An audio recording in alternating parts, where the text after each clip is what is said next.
Just a few slides to indicate some overarching things based on the clusters across the state. In 2010, we had a study done, and it showed that Nebraska about 12 clusters, and it ranges everywhere from agriculture to manufacturing to the IT industry. We have chosen to work with 4 of them with the Department of Education. I'm Linda Black, I'm the cluster manager, and I have 2 staff with me today. Whitney Baumgartner is the, she went to get some help.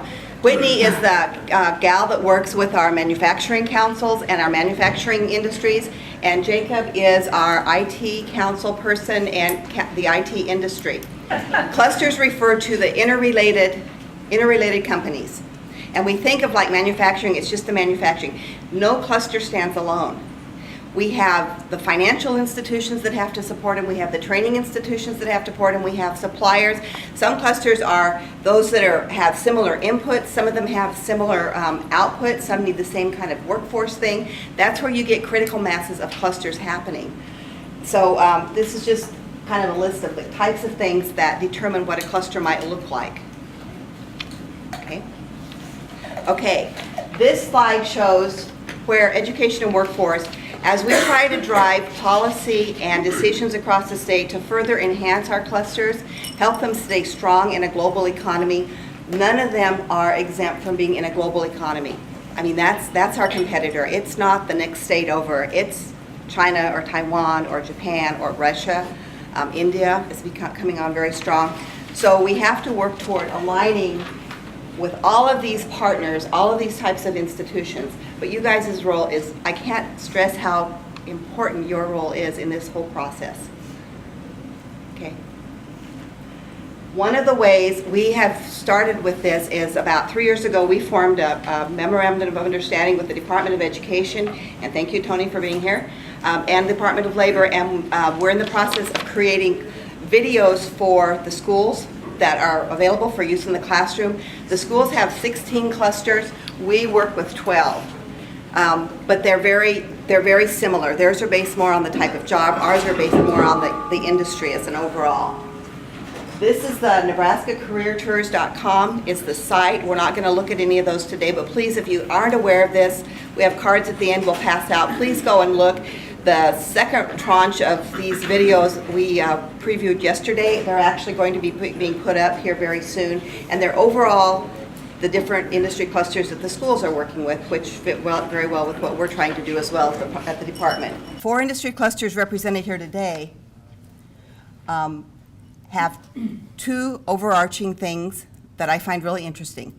They have workforce needs, which we hear across the state, we hear it across the United States, it's in other countries.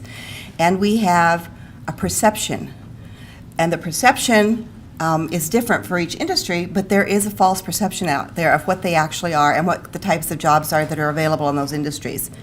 So we want to expose students, we want to create awareness, provide them with experiences and basic skills, drive them to enrollment, and it might just be dual credit in high school for them to be able to go into a job that really fits what they want to do with their life, and then have them become an engaged workforce.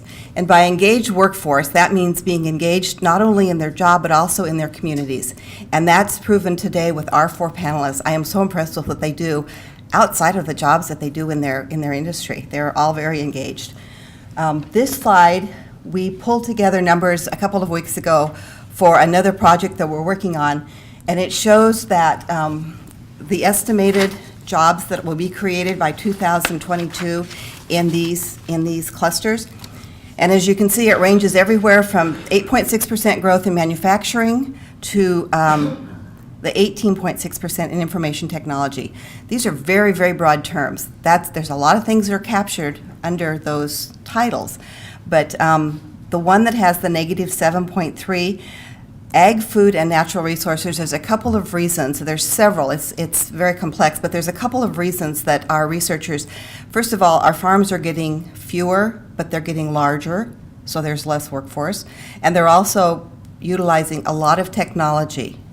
That, in turn, though, creates opportunity because people have to develop that technology and fix it and make it, and, manufacturing will be involved, IT will be involved. It creates a lot of opportunity for that field in the future. So having said that, we have this opportunity in the state of Nebraska. We want our students to be aware of that. And that's where it's just so critical that you guys are also aware of that. And at this time, I'd like to introduce our 4 panelists and thank them for giving their time today, because it goes to the point that they feel this is important. First of all, we will have Jesse DePriest. He is, and I've got to get to my page here. I'm not going to read the whole thing because I want them to have more time to actually speak to what they need to speak to. But he's the general manager at Nebraska Engineering Company, NECO, which is based in Omaha. And prior to that, Jesse worked at Lloyd Corporation, and he had a plethora of jobs. He was, I think, every type of management position there was. And I think he's probably the only panelist sitting up here that actually has his name on a patent. And if you ever want to read something that just totally confuses you, go to that. Very fun pictures, but it's like, good luck figuring them out. Anyway, he has a passion for things in his community. He's also, he coaches soccer, and he is a scoutmaster, so very engaged within the community. Sue Thaden is the president and CEO of CRI, and Sue has helped us with these presentations in the past. She's had nearly 20 years of experience in the industry. Sue also sits on probably a half a dozen boards, has served as an officer on those boards, and also does things regionally with a Chicago-based company with mentoring. So Sue is very, very actively involved as well. And then we have Terry McMullen. Terry has been in the industry. Him and his wife started their company in 1991. And they're, at this point in time, one of the largest logistics companies in the Midwest. And I'll let him explain because it's multifaceted and I don't understand it. But he's created this company, started with 2 employees. It's grown to 40. And he serves on, I don't know, half a dozen boards and things, but he's very actively involved and has served as an officer. I say this because I want to stress these guys, this is what our communities, that's how we grow our communities. We get people back to them, we get them engaged, we get them, just like those of you who are sitting here as a school board representative, you are engaged in your community. Regardless of what your real job might be, there's a lot that has to be done by volunteer effort, and I think that's critical too. And then our 4th panelist is Danielle. And I am so impressed because Danielle Borland is actually sitting in for her boss, Dr. Stuart Bach. And she's the human resource manager at GeneSeek and has been there for 2 years. But she also is actively involved through her schools, and she actually has worked with Southeast Community College with their biotech program. So all 4 of these panelists have a wealth of knowledge up here, and they're going to share it with you. So take it away, Jesse, and at the end we'll have questions. Slide 1. Good morning. Oh man, this is great. Look at all these people. This is fantastic. Standing room only. Thanks for coming. So manufacturing. We're going to get to the first slide here in a second. But I'm Jesse DePriest, General Manager of NECO, Nebraska Engineering Company. We're in North Omaha. We're a specialized industrial engineering and manufacturer of ag equipment for grain drying. Been around a long time, and it's a nice little company right here in North Omaha. Okay, manufacturing. What's the first thing that comes to your mind when you think about manufacturing? What's the image that comes into your mind? Throw a word out. Go ahead. This can be interactive. Making things. What else? Assembly lines. Machines. What's that environment look like? Dirty. Huh? Yeah. Guys getting greasy, cussing and getting things done, right? There you go. Is that the image you got of manufacturing? Come in, you got to punch in, no smoking, do as you're told. You better get the job done. How about the next slide? Or are you thinking about this? You're still stuck in the 1940s? Poor Lucy over there trying to keep up with the assembly line. Some magical machine was behind that wall making those things. I don't know what was going on back there, but she had an impossible task. Next slide. Or do you think we got, really cheap, unskilled labor in our plants doing really unsafe things? Or except for me, maybe, I'm probably the Neanderthal, but maybe you think people that work in manufacturing, a bunch of people that are unskilled, uneducated people, Neanderthals in our plants, right? So I'd like to argue that's absolutely not the case, right? These are real. After this slide, every picture you see will be pictures of Nebraska Engineering Company employees. And they're real people. And I would say, this is the Captain America and the Wonder Woman people of the United States, the people that get things done. Why? Manufacturing is so important. Everything around you was engineered and produced in a manufacturing environment. It's huge. This came off of a reference slide I'll show you here in a second, but a lot of those names you don't know. But they impact your lives every day. They're in the products that you use every day. Next. So what's so important about this manufacturing? Well, 17 million jobs, 12% of the gross domestic product. For every dollar spent in manufacturing, we get $1.30, maybe $1.45 in return in the economy. If you take U.S. manufacturing alone in the United States, just U.S. manufacturing alone in the United States, it's the 8th largest economy in the world. Next slide.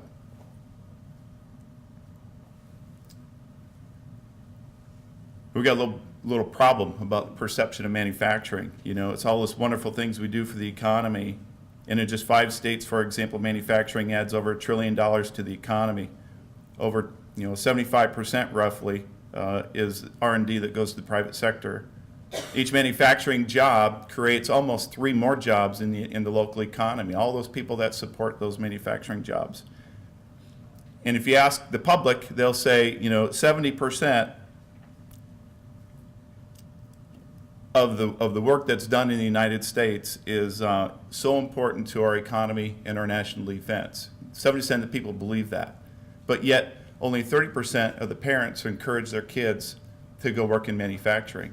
It's a pretty big difference. So everyone thinks it's really important, but no one encourages our kids to go work in this environment, in this industry. And we also know that we're all scared about losing these jobs to overseas. You hear it in the news all the time. But yet only 17% of people view manufacturing as a top career choice. Next. Here's the reality. It pays well. It has a good tenure. There's medical benefits. There's employee 401k contributions. And we have a big shortfall in talented and available workforce. And it's true right here in the local economy. It's true across the country. Okay, next. Manufacturing employs all sorts of different skills in talented areas. Diverse career opportunities in manufacturing. Next. And oh, by the way, did I tell you that it pays well? $70,000 average salaries for professional employees. Entry-level positions starting at $50,000 to $60,000. That's true for NICO right here in North Omaha. Okay, next slide. Everything I showed you wasn't my data. This came from the Manufacturing Extension Partnership, the NIST, and the U.S. Department of Commerce. Okay, so just my view. What do we need from our employees? And so what are we looking for in people that come to our company? Next. First of all, you got to know how to get along with people, okay? Everyone on that slide is a NICO employee, even Batman. Okay, maybe not Batman. We got to know how to work with others. We got to coordinate, plan. You got to have a positive attitude and respect each other in our jobs. So that's got to come out of the classroom and from our homes. Next. We got to know how to solve problems. We got to teach our employees the disciplined thought process about how you get to the root cause of a problem. It can't be a guess. It can't be gut feel. It's got to be for sure that we're attacking the right solution to the problem. Next. Creativity. Bring your brain to work, please. Okay? Because we need your good ideas. Everybody that works in that job, I can't tell the operator how best to do his job. He knows how best to do his job. And we're looking for him to bring his creativity to the workplace and bring his ideas, and it's my job to provide the resources to that worker to do their jobs really well. And communication. We can't stand around and talk about people. We got to talk about ideas and things we can do to make the process better so we can be more successful and more profitable. Next. Okay. And of course, besides those soft skills, we need people to be competent in their trades. And these are just a quick run through of the different types of career positions that we have in NICO. So operations management. Next slide. Logistics. Terry's going to tell you a lot more about that in a minute. Engineering. We got all sorts of kinds of engineers. Mechanical, electrical, quality, process, industrial, customer service, technical support, all those people that do all the work in the plant, sales and marketing. We got to know how to listen to our customers well and transform that into products that they need. Information technology, not only within the business to run the business, but in the products that we sell. That's an example of a wireless controller for a grain dryer. Pretty high-tech information technology-based product. Training and support. We've got to interact with our customers, teach them how to use these things. And then, of course, all the business functions that go along with that. Okay, so what are we going to do? We know what we need. We know the problem. Manufacturing is awesome. Okay? So here's what I'm going to suggest. First of all, please support your STEM programs. Bring the shop classes back, please. I remember in my high school we had auto shop, wood shop, metal shop. I'm not sure if we can find one locally. I don't know. Maybe they're out there. Maybe I'm wrong. But I know that's the kind of skills and the knowledge that I'd love to see high schoolers come out of, to be able to know how to work with their hands, and give them some tools, literally and figuratively. Come and ask us. I'd love to participate in the curriculum development. There's some great ideas out there. Summer teacher internships. This has happened here locally. I think Nico's going to participate that in the future. Skills USA, if you haven't heard of these other great programs that are out there, there are a couple. Skills USA I was involved with, Career Academies, Dream It, Do It. There's a lot of great programs that we can hook our youth up with. And then, besides that, help me break the stereotype. Okay? We got to show the kids what manufacturing is like. It's not that dirty perception that maybe we carry along with us. And then in the classrooms, you use the team concept more. One of the best stories I heard from my daughter from high school was a team activity that they created something and they built something. I don't care what you build something, because that's useful skills for us in manufacturing. And then last thing is, get them to think about process and problem solving. Okay, last slide. I've got a very short, quick, awesome video for you. If you just hit that link, or there you go. And then I'm done, and we'll turn it over to Sue.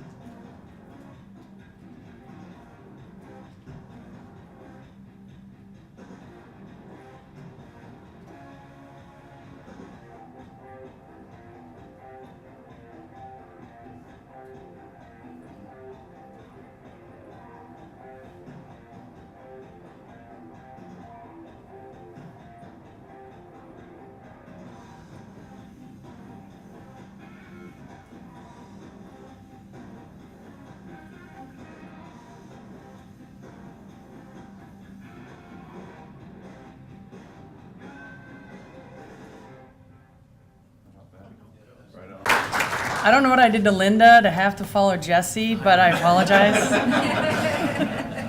Nice job, Jesse. Here's a funny overlap. My husband taught shop for 30 years, down south of Lincoln at Firth, Norris High School, then in Omaha at Omaha South, and then out at Millard West. So come from a big background of teachers. My husband, obviously, just mentioned 2 sister-in-laws, 2 brother-in-laws in administration and teaching from K through 12 within Nebraska. So at any rate, I'm Sue Thaden. I'm the CEO of CRI. I started the company in 1999. We're now in the IT cluster sector, so from manufacturing to IT.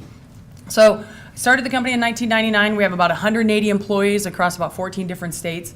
What I want to do today is give you a good overview of the current state of IT employment, just so you get a feeling for the need and the career.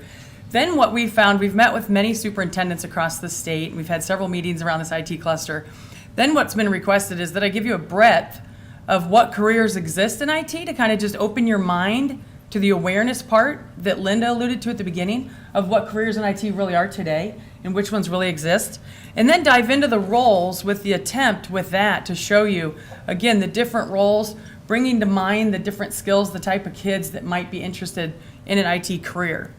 And then we'll show some examples and wrap it up with that. So This visual is my only visual. Thanks again, Jesse. But this this visual is actually a company based in Omaha that works in the state of Nebraska that is Farm Credit Services of America. And this is what they use to teach their business counterparts how to leverage technology and what technology does for their company. So what I'll do is, let's leave it right here for a second. And in your mind, if you get one takeaway from my 10 minutes here, it's every ring represents an entirely different career path in IT. If you get nothing else, just count the rings, and there's multiple different varieties of careers in IT. So what I'll do is I'll now go through them. We'll pop into the first one. And if you see this one, it's strategy and innovation. So to give you a feel for that, these are those kids that are super creative. They're kind of off the wall. You say, solve this problem. You can't believe where they go. You're kind of going, they might be a little bit off track. They might think too big. How do we ground them? Those are kids that belong in the ideation and creation of IT at this stage. They're the ones that you say, we're trying to figure something out, and you just let them go wild on the whiteboard. It's a great career. It's one of the biggest growing parts of careers, and I'll give you another example kind of going forward to the next one. So if in development of a product is a little bit of the beginning of where I'm going. So the next stage is strategy and innovation. That's first stage, strategy and innovation. These crazy big people doing the strategy and the innovation of new things. The next one's the program office. So again, this is a whole nother department in IT within organizations' career paths. In this area, you have project managers. Those are your kids that like to organize things, like to put them in order, then like to see what skills do we need to get that done, which Legos or whatever do we need to get that done, what's the timeline, what's the cost. They're the project manager. That's, I think people can draw correlations to manufacturing, engineering, construction. And then there's also critically in this program office is business process improvement people. They look at current processes, and it applies to manufacturing, engineering, or ConAgra downtown, or anything you want to make an example of. Taking a business process, looking at it from every single step. So these people like to look into the weeds of every single step, tear it apart and say what has to happen, and improve it, tear pieces out. I'll give some examples of that. Then the next phase, whole different area and whole different career in IT, is the traditional application developers. And this is application developers, people that like to program, they like to build things, they like to make things work. They're high logic, high creative also today. And there's also in here database administrators. People like to take the data and build it in like sets and make it organized so it's easy to use and easy to get to. So it's that high organization, very analytical, very thoughtful. They like to be slow and stuck with something for a long time, and they come out with something very organized. It also is your quality assurance people, and you can take whatever example you want from that. They want to try and break it. They want to try and show that you left a flaw in the thing that you built, and they're going to make sure when it's done, it's bulletproof when it gets to either your internal customer that's going to use it or your external customer that's going to use it. And then we go from there to the next page, and it's, again, more software analysts. They're analyzing the way the software is being built. I don't want to get too into the weeds. These two are pretty close cousins, but there is two different career paths when you get inside of a company. They're more analyst versus program. They're analyzing how it's being built. They're looking how it's being built versus the hands-on, I'm building it. So then if we continue to go down, I'll try and move through it. Data management. Data warehouses are a huge deal today. People want, I was with number 2 at First National Bank for an hour and a half yesterday. They have tons of systems, a mortgage system, a lending system, all the different systems you can imagine at a bank. And so they have 90 places data is. They're trying to get it all in one spot. So that you can imagine in healthcare, same thing is a huge, how do we get all our data in one spot to make great decisions so we can get great healthcare products to all of us consumers. So all these people that can help create these warehouses, which means, again, they're analytical, they're very thoughtful, they're going to be strategic and go find where all this data is and map it all together. So there's core skills here. I don't think you graduate those skills from high school, but I think there's a core set of skills that you guys probably are correlating to some of this. Security and database operations, you got to secure it. These are the guys that are going to make sure nobody can hack it, nobody can break it. They're very, very, very analytical. They like to be that guy that says, try to break this. Haha, look what I did. You can just picture the student. And then there's also within there some database architecture for secure reasons. You database architect for access. How do we get reports and things? Then you database architect for security. Very different skill sets. Sounds minutia. Actually, 2 different career paths. Totally different skill sets. So we can continue on. Now we're kind of into the infrastructure of your environment. And if you touch base, this is entirely different career path. You could get a 2-year degree. You can actually do some of these things right out of high school, depending on the school programs, but they keep the lights on for the company. These are the guys that are managing the phone system, telecom. These are the guys that are systems admins. So they're taking all your systems, administrating them, updating the operating systems, making sure it's running every day. Behind the scenes, you have no idea what they're doing, but they're making sure everything's staying updated, current, not getting broke. Also, within here a little bit is that, no, I'll get to that in a minute, but so your network people, they're building your network, they're adding your computers together, they're building all the cloud things for you, all that backroom stuff. Very different skill set from your front idea guy. So again, we're thinking IT, just think of how different, completely different careers. So then if we go a little bit further, let's go to maybe the last two, even include that green one, because, thanks. So this tech support is one that is a continued growing field, and this has a little bit been outsourced. There's been trends where they send it offshore. If you ever had a PC, it was broke, and you got a very accented help desk on the line. But people are really bringing that back. 2 reasons: you can do a lot quicker for help desk. But this is more that desktop technician, the kind of person that likes to solve people's problems. They're pleasant. They like to take that phone call, say, "Let me understand what you ran into." It's that phone tech support, and it's very critical to keeping workforce. Number one, not frustrated. Who likes a frustrated environment? But keeping your workforce efficient, effective, and keeping them moving. So these tech support are lower skilled, kind of not the guy that wants to go build a rocket, but the guy that likes technology, likes an 8 to 5, likes to solve some problems, and is going to be pretty good interacting with people, asking them questions to know what they did. So my intent here was to quickly, maybe overwhelmingly, hopefully not too much, show you that part of the awareness, like Linda pointed to, that they've been asking us in the IT cluster to do is say, look at IT careers. It's not the guy that just programs in the basement. You talk about myths. Guy programming in the basement with a Mountain Dew, although our fridge in our development center is full of all of that stuff. We have a good dental plan. But so we do. That is a little bit of a myth. But if you look at it now, our guy that leads our user experience, a whole division for us on user experience, came from Kaneko Art Gallery. He's all creative design, creating mobile devices. We do tons of mobile technology, and he's leading that, and he has a complete art and user experience background. And people go, really? He's in your technical company?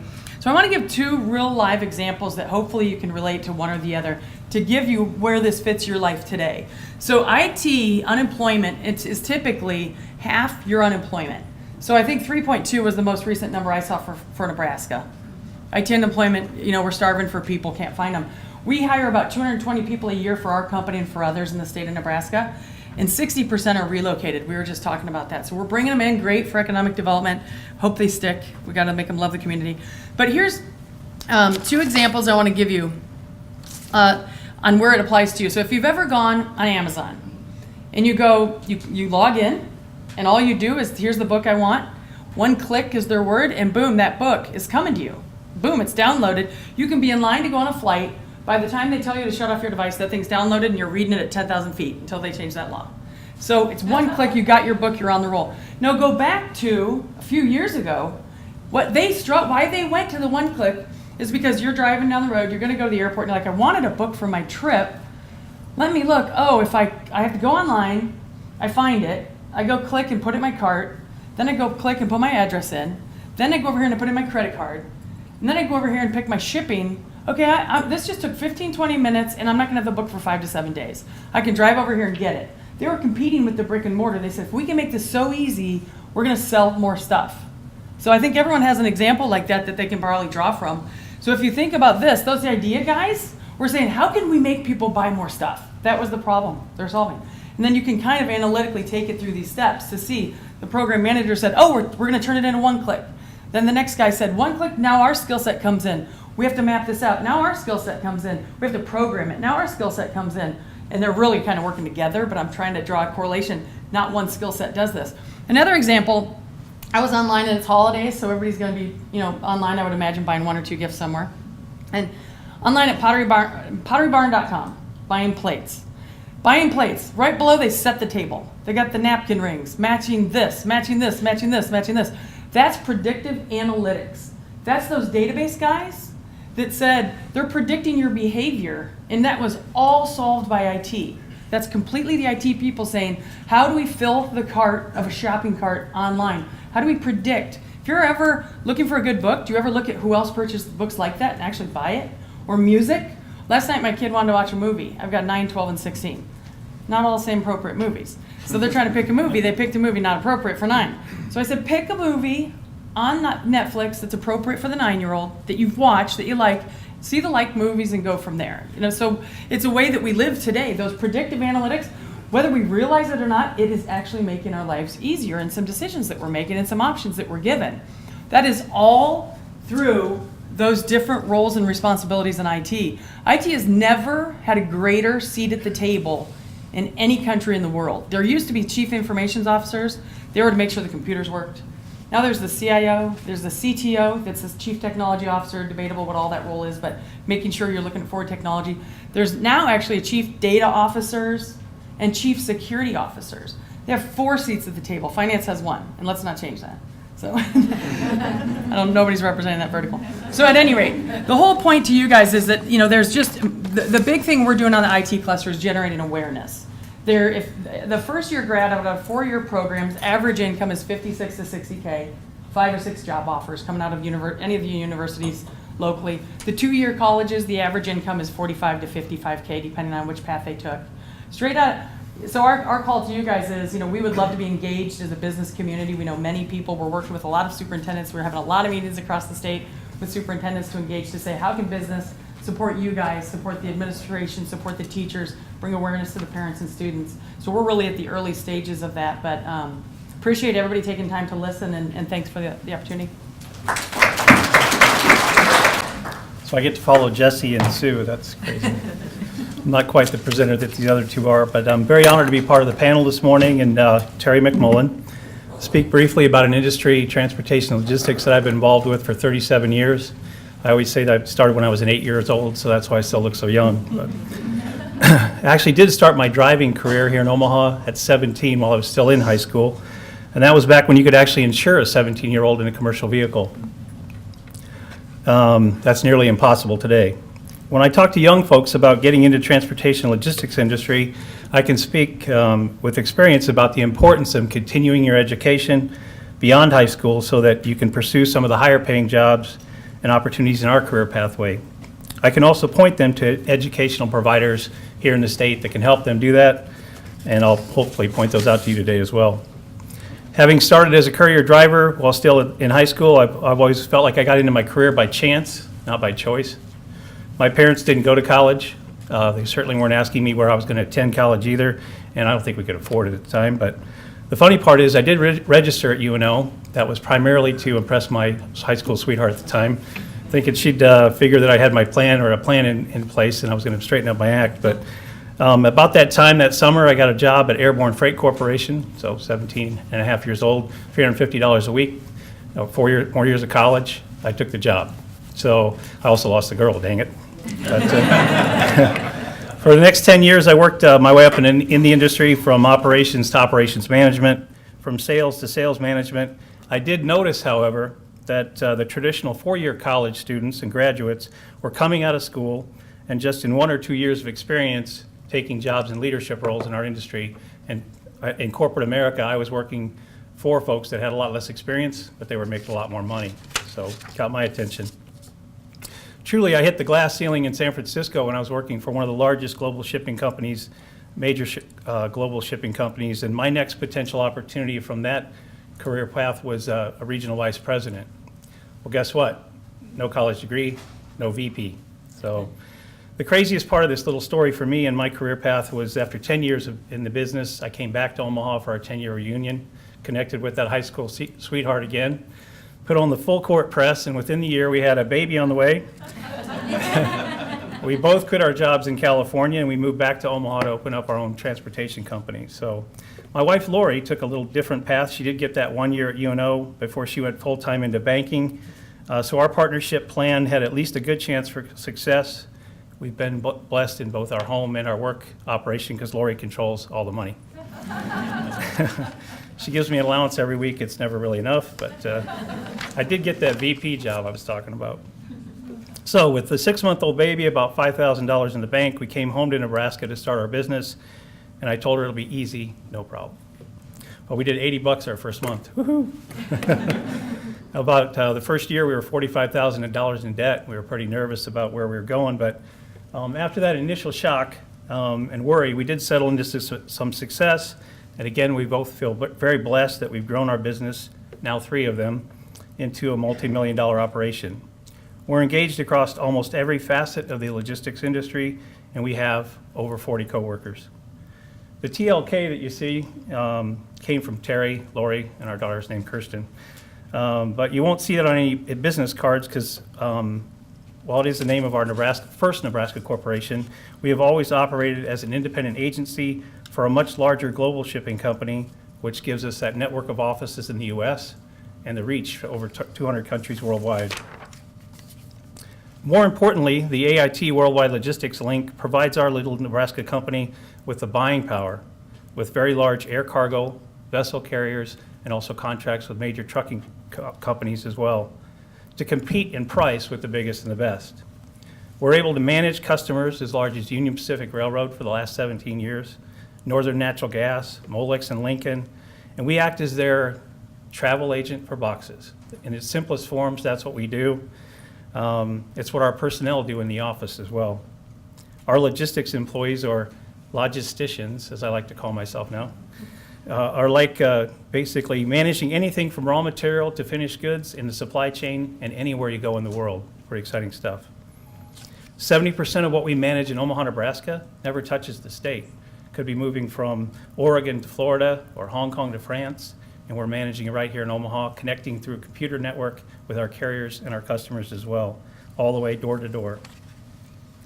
The huge explosion in global trade over the past 10 to 15 years has created job security and tons of job opportunity in the future for our industry for many years to come. I think that first slide that Linda showed, 102,000 jobs in the state, it's certainly, I think it's ranked number 1 or number 2 in our state for job creation, and I think number 3 in the country as well. We also founded our own little Nebraska company. If you could roll back one, Jacob, sorry. We operated TLK Transportation. We opened that in 1995, which is very small in comparison to a company like Werner, but it helps us control our local pickup and delivery of our product. It's called TLK Transportation, and again, Lori got to be the president. So we opened up a new company in 2004 called Cargo Zone, and I finally got to head up a company as president, but Lori still handles the money. So anyway, Cargo Zone falls into the distribution and warehouse side of our industry sector. We have over 250,000 square feet near Epley Airfield in Omaha on 17 acres. We reactivated the Omaha Foreign Trade Zone, and in August of 2006. We can import material into Nebraska, hold it in our duty-free zone, and businesses in Nebraska can take the benefit of holding off and paying their duty to customs until they withdraw the material. Sorry, when you pulled it down. Oh. Felt like I was shouting anyway. Anyway, the duty-free zone, we could talk about it a lot, but we reactivated it. What it did for the state and for the city and the local chambers is it showed other states and folks looking into Nebraska for investment and creating jobs here in our state that we're deeply, deeply engaged in international trade in our state already. So we bring folks through tours all the time, work with the DED on that side, and Nebraska's getting a strong look from investment, not just in the U.S., but from overseas as well. We provide export loading projects at Cargo Zone, as well as import product moving in. We also distribute goods throughout the USA that are either imported or made here, right here in Nebraska. Some of our funnest projects at Cargo Zone are the last little link on our website, which shows the convention services side. Since Mecca opened the CenturyLink 10 years ago, we've been involved with major logistics projects there, 2 Olympic swim trials, the equestrian thing. For 11 years, we've been helping Warren Buffett and the Berkshire Hathaway companies, basically bringing all 45 plus Warren Buffett companies into Nebraska, staging it all, getting a week to set it up, a one-day event with 35,000 people, and a day and a half to get it all back out of there. So pretty exciting. So you can see we're deeply involved and very diverse in our services. We need employees of all types in transportation, distribution, warehouse, and logistics. This picture is very descriptive of one of our largest Nebraska advantages in transportation and logistics. We sit right in the middle of it all.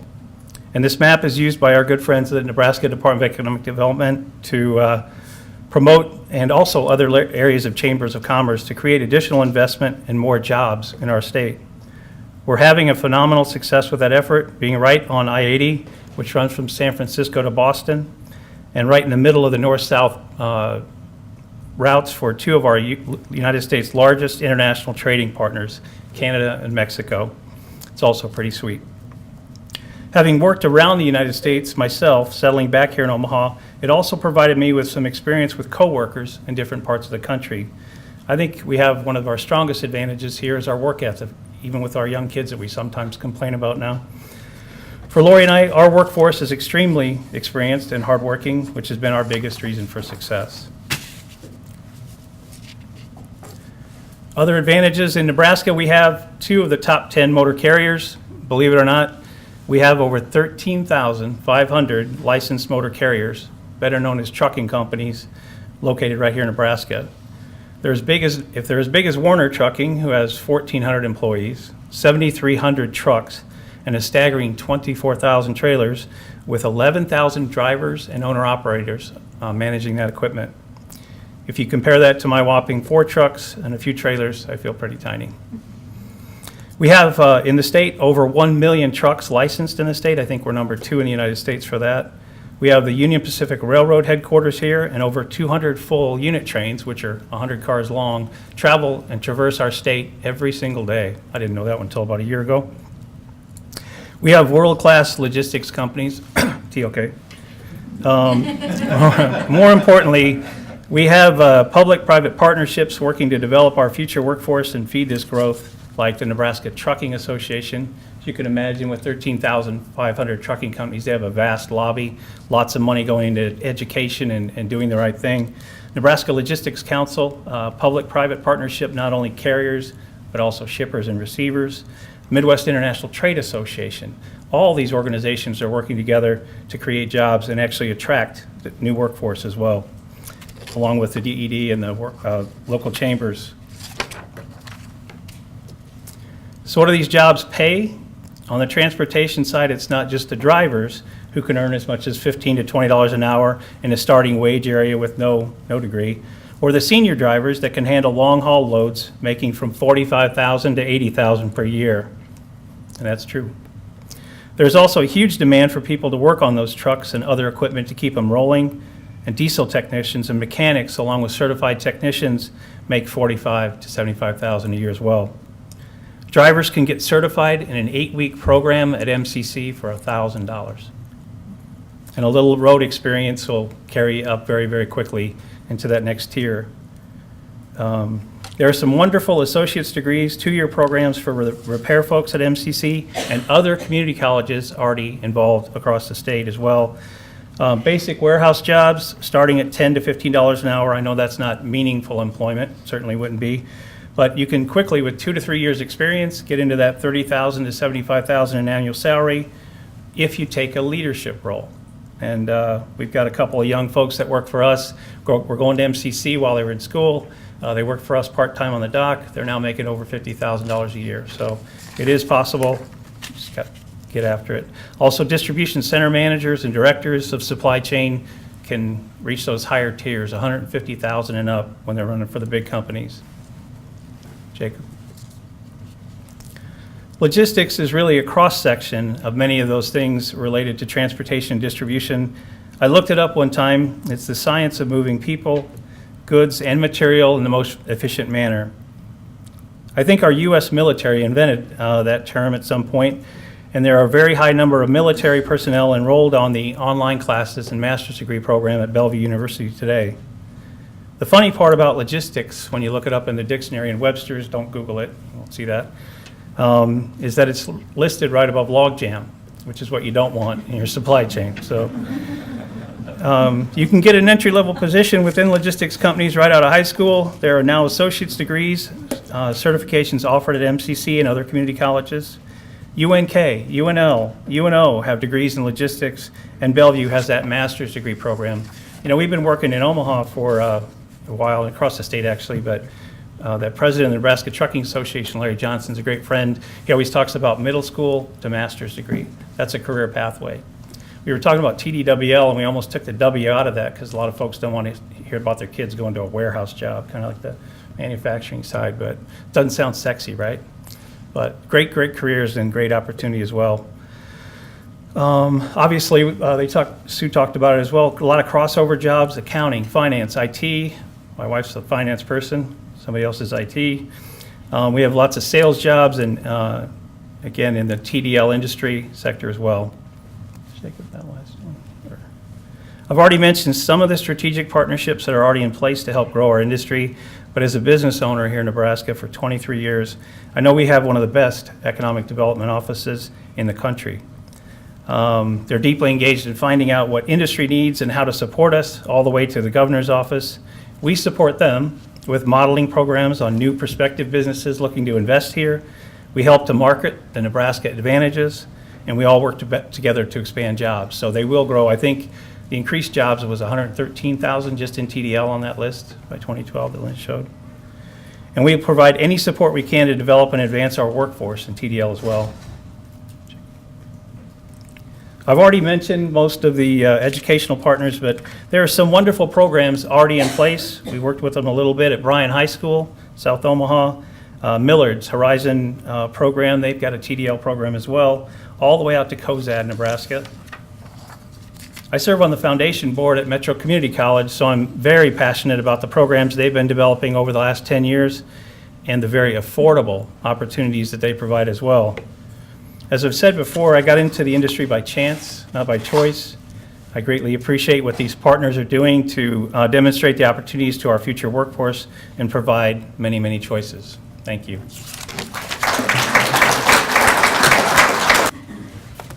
Hi, I'm Danielle Borland, and I'm representing Stuart today. He got called into a meeting and couldn't get away. So I am the HR manager for our company. In the last 2 years, we have grown from 42 people to over 100. And just in the last 2 weeks, with the amount of samples and volume that we are processing in our company, we are going to be adding a third shift. So we are just growing.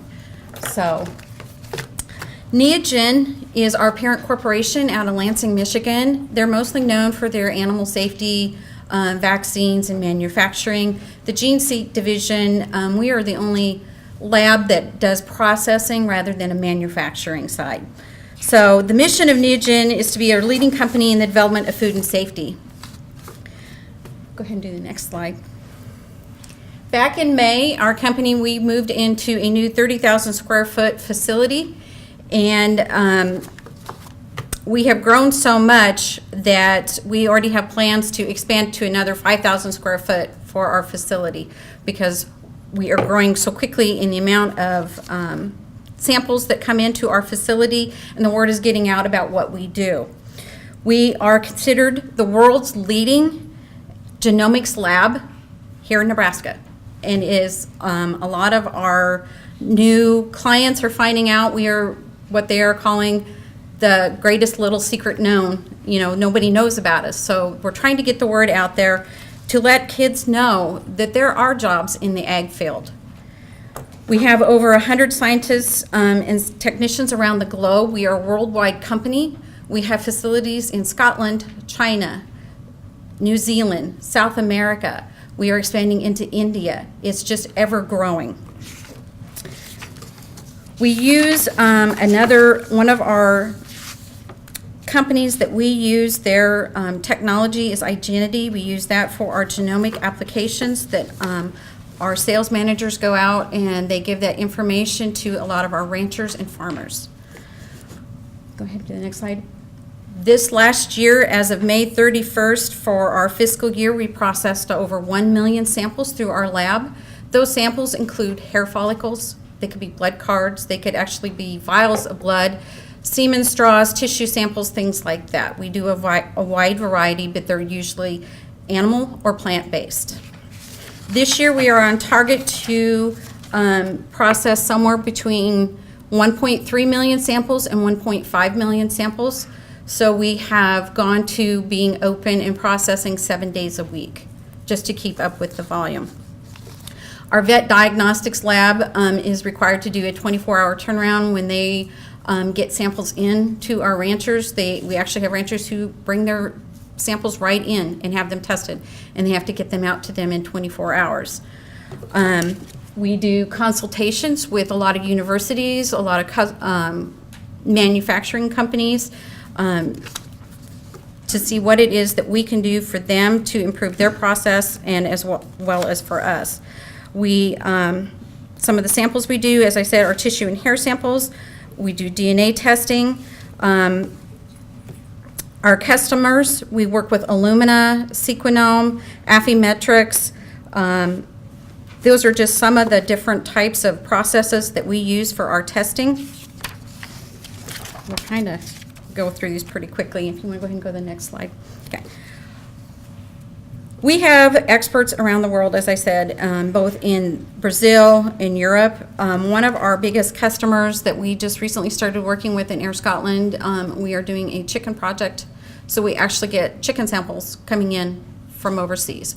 We get sheep samples coming in from New Zealand. We work in a wide variety. We work with breed associations. We work with the American Kennel Association. We work with the European Kennel Association. We work with dairy producers in China and in Korea. We work, it's just global. We work with a lot of universities on research projects. We have a very unique and diverse group of people that work with us in our R&D, and we actually create these chips that we can do the testing on. And one of the new chips that we came out with, believe it or not, is called a potato chip. And we actually, with this chip, it's going to allow farmers to help reduce diseases in their potatoes and grow better potatoes at a greater cost, save them some money, things like that. We work with pig chips, horses, you name it. We actually have projects with buffalo, wolf, trout. We are working with the University of Oregon on a eucalyptus and pine chip.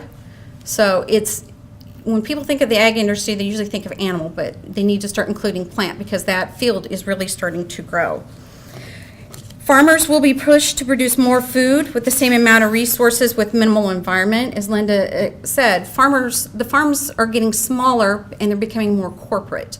So to make that happen, we have a lot of young students or young graduates who are coming into our industry who come from a ranch background, farming background, and so forth, and are starting to go into the genetics so that they can then go home and take that expertise that they're learning to improve their ranch and their facilities. One of the young ladies that did an internship with us this year, her father owns a big stockyard, and she was getting her degree in genetics so that she could go back and help improve that and get the best value for their dollar on their livestock. Go to the next slide.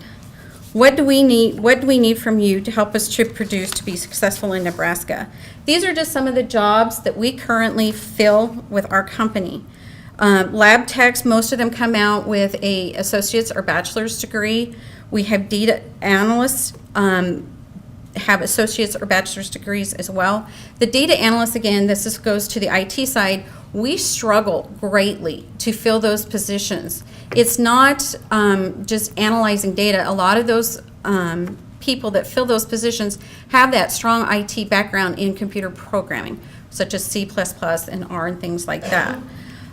Customer service, most of those folks come right out of high school, but they have to have that good customer service skill. They have to learn to be patient with people and not get frustrated, which is easy to do. As you know, you get frustrated. I need my test results now. Why can't I have my test results now? We're looking into it. I'll get back to you in a few hours. I mean, we've had people call like 3 or 4 times throughout the day.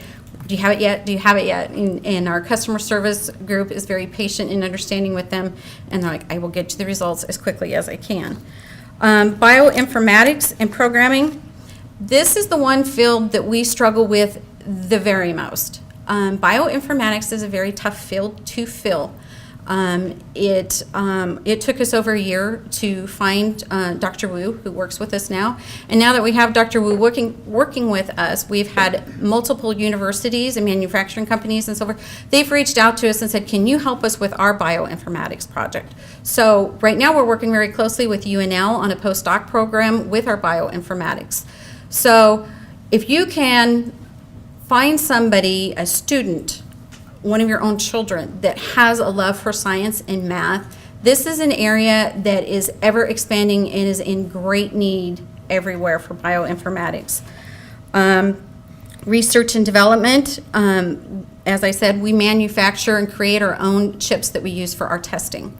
So that's a good, that is an ever expanding field as well.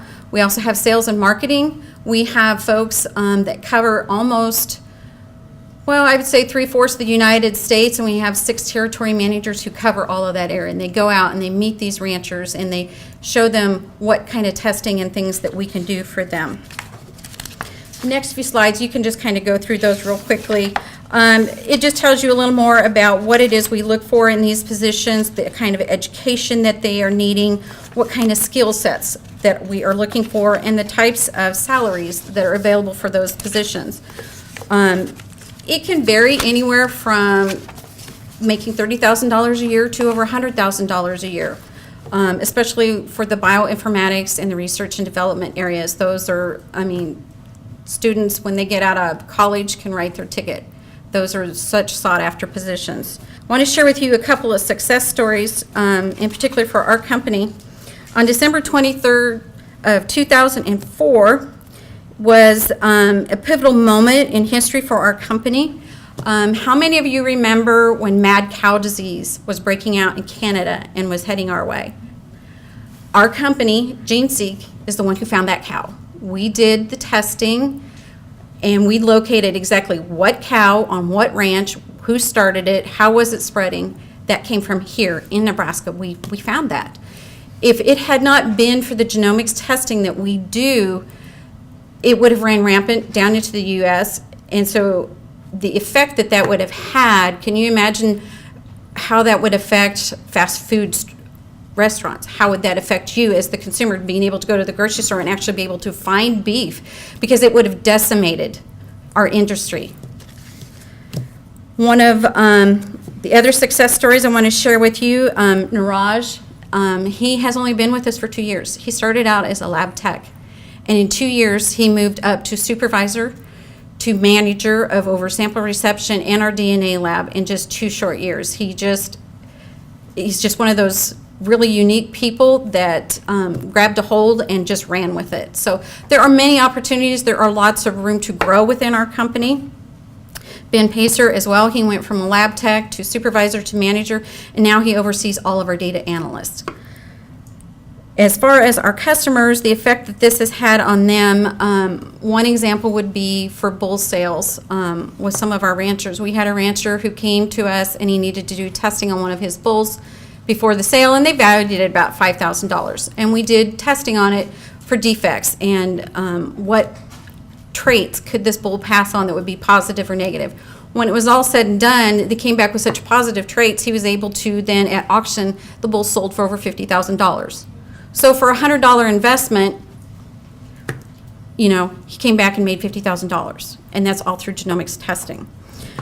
We also had, last year, we had a customer reach out to us who suspected that his neighbor was stealing his cattle. And when he went to the sheriff, they said, well, how are we going to prove that? You know, they can change the brand, they can do all these things. And the rancher said, well, I had all my cattle tested. I know the hereditary traits of each one of those. I know their DNA makeup. They came to us, got a court order from, it was down in Kansas, they got a court order. The judge dictated that this other rancher had to have all of his cattle tested with us, and we were able to prove they did steal his cattle. So now there's prosecution ongoing in that area. It happens. One of our other customers with chickens, believe it or not, they had an entire truckload of one of their breeding chickens stolen. Same thing. They were able to prove through genetics that was their load of chickens, and they got the money back from the people that stole it. So it can happen. I know, it's a unique science. It happens. And then the last one I want to share with you is our vet diagnostics lab. As I said, they have a 24-hour turnaround. The biggest impact our vet diagnostics lab has right now is with the swine epidemic that's going on. So we have a 24-hour turnaround. We have customers, like I said, come in the extremes that they have to go to. They will hand their samples out the door of the farrowing house, and somebody else will walk it over to a car, and then that person will bring it to our lab, and then somebody else will have to go out and get it, just so that there's no cross-contamination. And by being able to do that testing on that, they can narrow that down and say, that farrowing house has that disease. And then they can isolate those so it doesn't spread and they don't lose more of their swine than possible. This last year, one of our customers lost 3 out of his 5 farrowing houses because of this epidemic, but he was able to save the other 2. So it has a large impact. So I really encourage the schools to work with students with their not only science, lab, math, computers, it reaches all across. Right now, we are working with Lincoln Public Schools in Southeast on their new program that they're working to help students get college credit through the new facility they're building. And so we're working with them on what classes, how to set up the labs, what needs to be taught, and things like that. So we also have an open door. If anybody wants to come and take tours, you want to have your schools come and visit, please let us know. We'd be happy to have them and give them a tour and give them information. Thank you.